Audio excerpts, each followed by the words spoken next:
श्री स्वामी समर्थ. आपल्या सगळ्यांचं माझ्या या यूट्यूब चॅनलमध्ये मनपूर्वक स्वागत. तर चला मग आज मी श्री स्वामी समर्थ महाराजांची दैनंदिन उपासना व साधे सोपे आपण कशी महाराजांची सेवा करू शकतो हे मी इथे सांगणार आहे.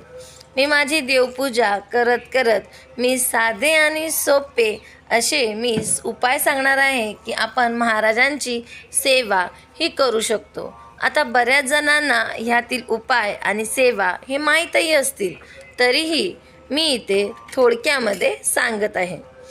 तर स्वामी महाराज म्हणजे एक आपलं आराध्य दैवत आहे, आपले गुरु आहे.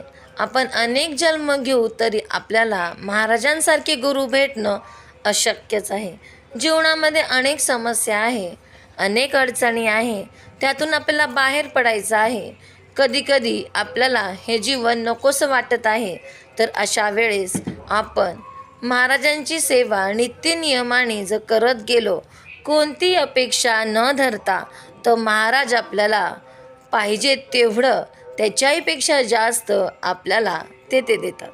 तर आपण काय करू शकतो तर बघा, 21 पौर्णिमा आपल्याला स्वामींच्या मठामध्ये कोणतंही एक स्वामी महाराजांचं स्तोत्राचं पुस्तक जे असतं ते आपण दान करू शकतो.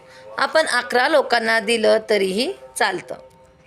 किंवा श्री स्वामी समर्थ महाराजांच्या मठास आपण केशरी किंवा लाल किंवा पिवळा जो ध्वज आपण त्यांना अर्पण आपण करू शकतो. याने आपल्याला यश प्राप्त होते. तसेच श्री स्वामी समर्थांच्या अक्कलकोटी क्षेत्री वर्षातून एकदा तरी आपण दर्शनास जावे.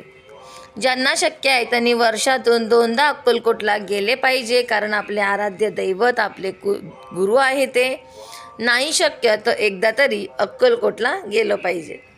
तसेच 21 गुरुवार स्वामींच्या मठात आपण कोणतेही एक धान्य दान करावे, कारण दान दिल्यानेच आपली आर्थिक भरभराट होती, प्रगती होती.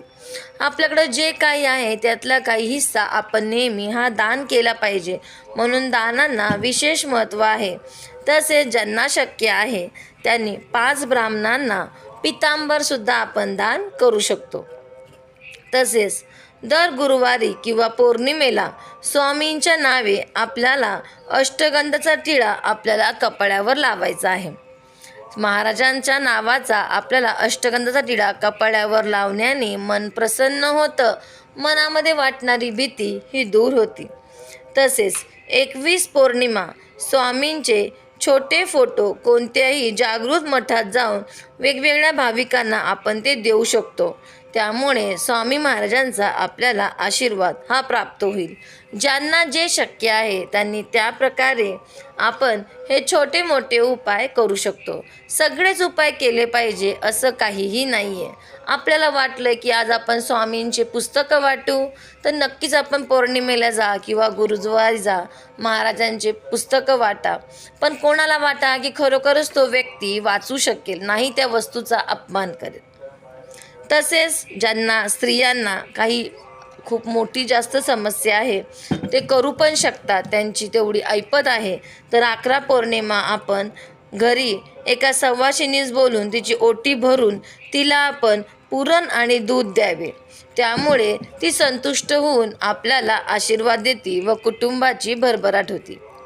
तसेच दर गुरुवारी किंवा पौर्णिमेला स्वामींच्या जागृत मठात जाऊन आपल्याला केळीसुद्धा आपण दान करू शकतो, कारण गुरुवार हा महाराजांचा वार आहे. शक्यतो पिवळ्या रंगाच्या पदार्थ आपण हे मठामध्ये दिले पाहिजे, लोकांना प्रसाद म्हणून दान हे केलं पाहिजे. बघा, आपल्या मनालाही एक प्रकारची शांती लागते. तसेच ज्यांना आणखीन काही वेगळं खूप मोठी समस्या आहे किंवा काही एखादी गोष्ट आहे की होत नाही आहे मनासारखी, तर 31 गुरुवार स्वामींच्या मठात 100 ग्रॅम साखर आपल्याला ठेवायची आहे आणि महाराजांना प्रार्थना करायची आहे की आमचं संकट दूर होऊ दे.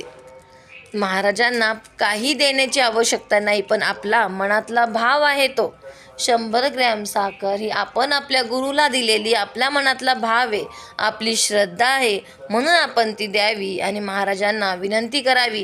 कारण आपण महाराजांशिवाय कोणालाच काही मागू शकत नाही आणि तेच ते आवडीने आपल्याला देतात. बघा, महाराजांना कांदे भजी खूप आवडती. मग एखादा गरीब माणूस असेल, रस्त्यावर तुम्हाला दिसला आहे, त्याच्याकडं पैसे नाही आहे किंवा भिकारी आहे, अपंग आहे, त्यांना तुमच्या हाताची केलेली कांदा भजी तुम्ही आवर्जून महिन्यातून एकदा तरी अशा व्यक्तीस द्या. त्या व्यक्तीचा तुम्ही आशीर्वाद घ्या, आपल्याला नक्कीच ते पुण्य मिळतं.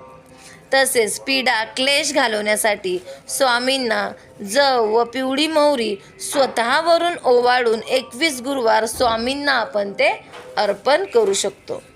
किंवा महाराजांचं नित्यसेवेचं आपण दर गुरुवारी पुरी एक पोथीसुद्धा वाचू शकतो. स्वामी समर्थ सारामृत आहे किंवा गुरुलीला अमृताचा ग्रंथ आहे, तो सुद्धा आपण वाचू शकतो. असे वेगवेगळे छोटे छोटे उपाय केल्याने आपल्या मनामध्ये स्वामींप्रती भक्ती निर्माण होती, प्रेम निर्माण होतं. तसेच महाराजांना केशरसुद्धा खूप आवडतं, म्हणून आपण 5 पौर्णिमा स्वामींना केशरसुद्धा अर्पण करू शकतो. तसेच अचानक आलेले गंडातर टाळण्यासाठी, मोठे संकट टाळण्यासाठी श्री स्वामी समर्थांच्या जागृत मठात न चुकता तुपाच्या छोट्या पंत्या आपण 11 गुरुवार त्या आपण लावाव्या. त्याने स्वामींना प्रार्थना करावी की आमचं संकट दूर करा. कारण तुपाची पंती ही एक भरभराटीची आर्थिकीची प्रतीक आहे. मोठे संकट आल्यावर आपल्याला स्वामींच्या मठात जाऊन आपल्याला रोज दर्शन घ्यायचं आहे व महाराजांना प्रार्थना आपल्याला करायची आहे. नित्यसेवा म्हणून आपण अगरबत्ती, अत्तर, धूप, गुलाब पाणी, गोमूत्र, ज्यांना जे शक्य आहे, महाराजांना सगळं काही आवडीचं आहे. आपल्या ऐपतीप्रमाणे ज्यांना जे वाटल